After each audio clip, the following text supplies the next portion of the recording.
Bom dia, meus amados. Como vocês estão? Ótimo! Eu espero que todos estejam muito bem e muito dispostos para começarmos a aula de hoje. Hoje eu quero todo mundo aí interagindo no grupo, porque na última quarta-feira, a última aula nossa, não fiquei alegre, fiquei triste, porque estavam muito aí, ó, cabisbaixo. Eu quero energia. Então, vamos começar a nossa aula de hoje, trabalhando com história. Nós vamos continuar a falar sobre a mineração. Hoje nós vamos falar sobre o trabalho nas minas. Vamos lá? Página 250 até a página 255. Nós vamos continuar falando sobre o ouro. Então, na página 250, nós vamos falar que o trabalho nas minas era executado principalmente pelos escravizados, pelos africanos escravizados, ok? Então, o que a gente vai falar é que eles trabalhavam várias horas por dia, em condições precárias, colocando a vida deles em risco, a vida e a saúde, tá? Ali o trabalho, a forma que era executado o trabalho nas minas, colocava os escravizados doentes ou levava à morte. Então a gente vai ver situações aí que os escravizados, eles eram a todo momento colocados em risco. Vamos lá? Mas antes eu quero que vocês sublinhem a página 250, o primeiro parágrafo. Vamos ler? A extração do ouro nas minas era feita por vários trabalhadores. A maioria deles eram pessoas escravizadas, que trabalhavam por muitas horas em condições precárias, o que colocava em risco permanente sua saúde e a sua vida. É isso que a tia acabou de falar. A forma que eles trabalhavam, a maneira que eles trabalhavam dentro das minas, eles colocavam a vida dele, a saúde em risco e também a vida. Vamos ver? Na imagem A, nós vemos aí os escravizados no leito de um rio. Vocês estão vendo? Eles passavam várias horas nessa situação aí, nesse lugar, procurando uma pedrinha aí de ouro ou diamante. O que eles estavam em busca nesse momento era justamente pedras preciosas. Então, eles passavam horas e mais horas dentro dos leitos, aqui no leito dos rios. Situação B, imagem B. Quando o ouro acabava, ou os metais preciosos que eram encontrados aqui no leito dos rios acabava, eles iam para outro lugar da mina. E aí eles cavavam o quê? Túneis. E ali eles corriam sérios riscos de desabamento. Eles cavavam túneis e ali eles iam cavando, correndo o risco daquilo tudo desabar em cima deles e eles morrerem o quê? Soterrado. Na imagem C, nós vemos aqui um feitor vigiando o trabalho dos escravizados na mina. Olha aqui embaixo. Os feitores eram homens. Ele está bem aqui, ó, encostado nessa pedra aqui. Aqui o feitor. Tá vendo? E aqui eram os escravizados. Então, os feitores eram homens livres encarregados de fiscalizar o trabalho dos escravos nas minas. E quando os escravos, os feitores, viam que os escravos estavam fazendo corpo mole, muitas das vezes eles estavam até já doentes, porque eles trabalhavam várias horas por dia nessas condições aqui que a gente já viu. Então, muitas das vezes indispostos pelo cansaço do dia anterior, porque eram dias e mais dias assim, cansativos, com muitas horas de trabalho. E isso esgotava. Então, os feitores, eles tinham o papel de fiscalizar. Quando eles viam que os escravos estavam fazendo o trabalho de uma forma mais lenta, eles sofriam o quê? Maus tratos. Aqui na letra D da página 251, nós vamos ver os escravizados usando um utensílio que eles trouxeram da África. Olha aqui, ó, a bateia era utilizada para separar o ouro da areia e do cascalho. Esse instrumento foi introduzido no Brasil pelos africanos escravizados. Então, quer dizer, eram utensílios que eram um utensílio que eles utilizavam lá na África, eles trouxeram e introduziram aqui no Brasil, para o trabalho das minas, para separar o ouro da areia e do cascalho.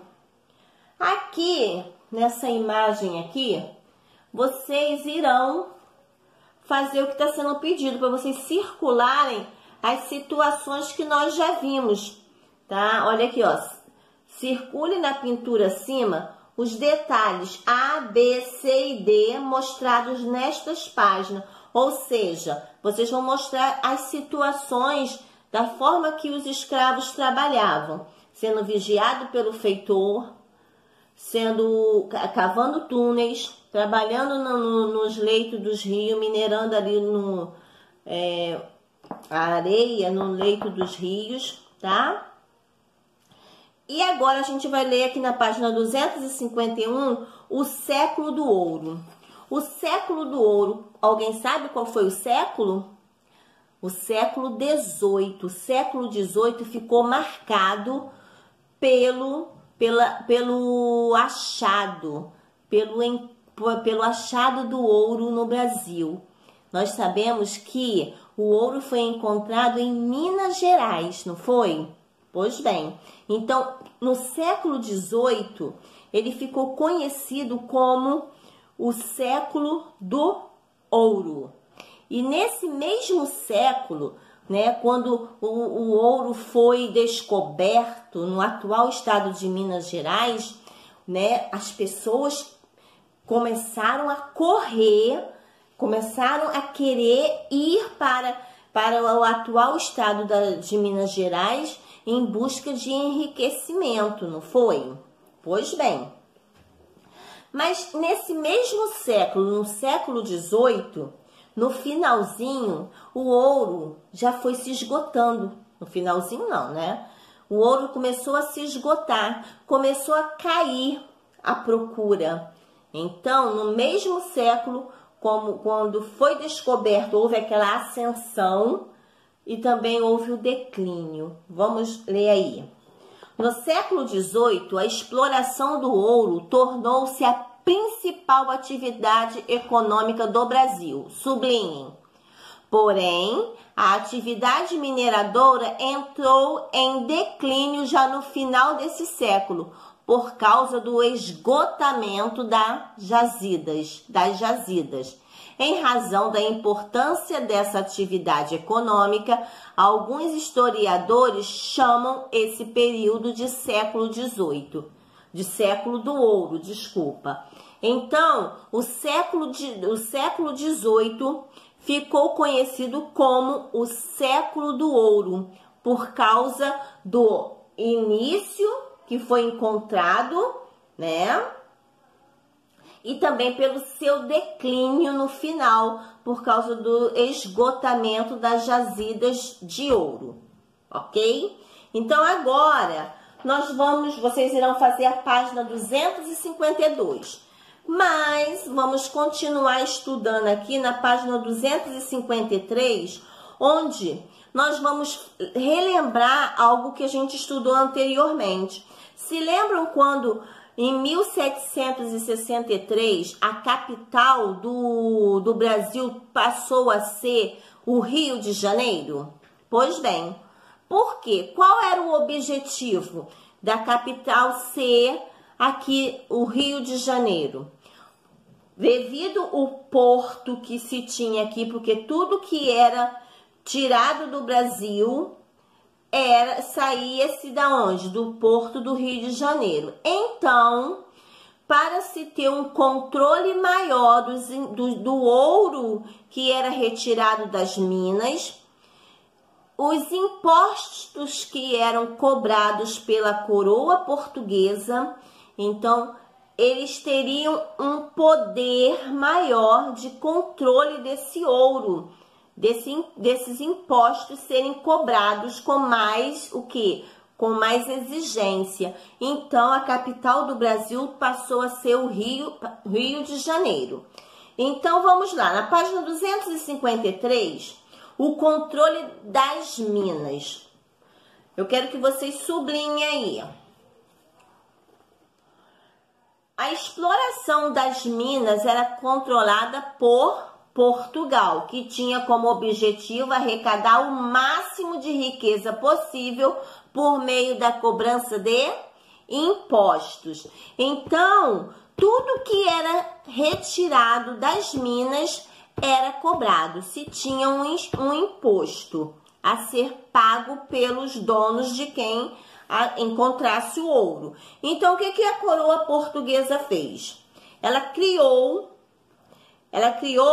diferentes impostos, porque devido ao imposto ser alto, então as pessoas começaram a querer contrabandear, ou seja, tirar o ouro de maneira ilegal. E para que isso não acontecesse, a coroa portuguesa, ela criou impostos severos. Vamos conhecê-lo? Então, no segundo parágrafo, olha o que está dizendo aqui. Para pagar menos impostos, muitas pessoas passaram a contrabandear o ouro, escondendo parte do metal encontrado. Com o objetivo de evitar o contrabando, a coroa adotou medidas mais duras, exigindo, por exemplo, que todo o ouro extraído fosse registrado. Então, todo o ouro que era retirado da mina era registrado. Então, não teria como contrabandear.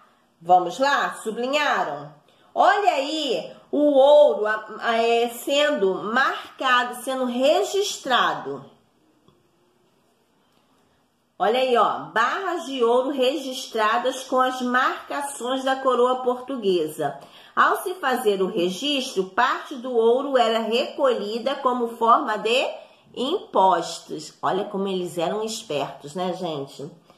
Então, isso causou esses altos impostos que eram cobrados. Isso gerou revolta, tá? E a gente vai ver. Conheça a seguir os principais impostos cobrados pelos portugueses na época da mineração. Vamos conhecer aí. Foram criados 4 tipos de impostos. O quinto, as entradas, a captação e a derrama. A derrama era o pior imposto que era cobrado, que ninguém queria cair na derrama, porque aí perdia-se tudo. Vamos conhecer melhor? Quinto, valor que representava 1/5, ou seja, 20% de todo o ouro extraído nas minas, que deveria ser pago para a coroa portuguesa. Então, a pessoa lá encontrou uma determinada quantidade de ouro. Daquela quantidade ele tinha que pagar 20% ao governo português, que então esses 20%, esse imposto ficou conhecido como quinto. Vamos embaixo, captação. Valor que deveria ser pago pelos senhores por escravo que era enviado para trabalhar nas minas. Então, cada escravo que entrava para trabalhar nas minas, também a coroa portuguesa cobrava a captação, ok? Entradas. Imposto referente à entrada e saída de pessoas e animais na região das minas. Gente, olha como eles eram sem vergonhas, né? Então, esse imposto era cobrado às pessoas, qualquer pessoa que entrasse e saísse, tanto pessoas quanto animais que entrassem e saíssem, era cobrado o imposto sobre eles. A derrama. Esse aí, gente, as pessoas não tinha como. Se não pagasse o quinto, se não pagasse a captação, as entradas, quando caía aqui na derrama, perdia-se tudo. Derrama, confisco de bens pessoais dos devedores para garantir que todos os impostos fossem pagos. Então, se não pagassem os impostos, ficassem devendo, eles caíam aqui na derrama. E na derrama eles perdiam tudo. Olha como eles eram, né? Os portugueses não davam ponto sem nó. Eles queriam retirar cada vez mais tudo que as pessoas aqui do Brasil tinham. Então, eles tiravam de que maneira? Aqui, ó, nos impostos. Os impostos, porque a mineração foi o que mais gerou aqui, no caso, no século XVIII, a riqueza, né? Então, eles cobravam altos impostos. E agora a gente vai ver uma revolta. A Inconfidência Mineira. Vocês já devem ter escutado. A Inconfidência Mineira foi a revolta onde Joaquim José da Silva Xavier, se lembram dele? Tiradentes? Pois bem, Tiradentes foi um dos líderes desse movimento. E esse movimento tinha por objetivo tentar libertar a capitania de Minas Gerais da coroa portuguesa, dessa cobrança de impostos indevidos, injustos, que eles achavam. Então, pessoas livres, olha aqui que ele fala, ó, pessoas livres, eles lutavam em favor da libertação da capitania de Minas Gerais das mãos dos portugueses. Vamos lá. A grande quantidade de impostos, a ameaça da derrama, que era aquele imposto, o pior imposto, e as medidas autoritárias adotadas por Portugal geravam insatisfação entre a população mineira. Olha aí.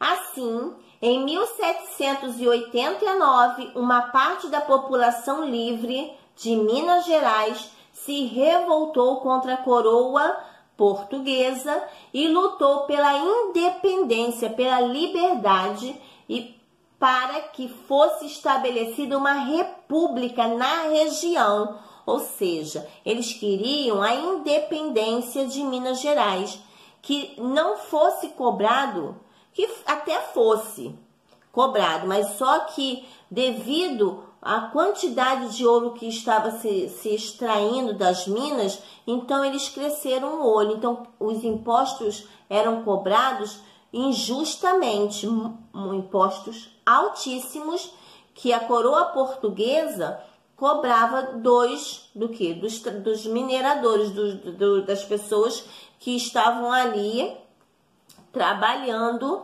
para enriquecer. Então, antes que eles enriquecessem, a coroa portuguesa queria enriquecer primeiro. Então, criou-se o quê? A Inconfidência Mineira, esse movimento onde Tiradentes foi um dos líderes, sendo que nesse movimento tinha uma pessoa que estava a mando da coroa portuguesa.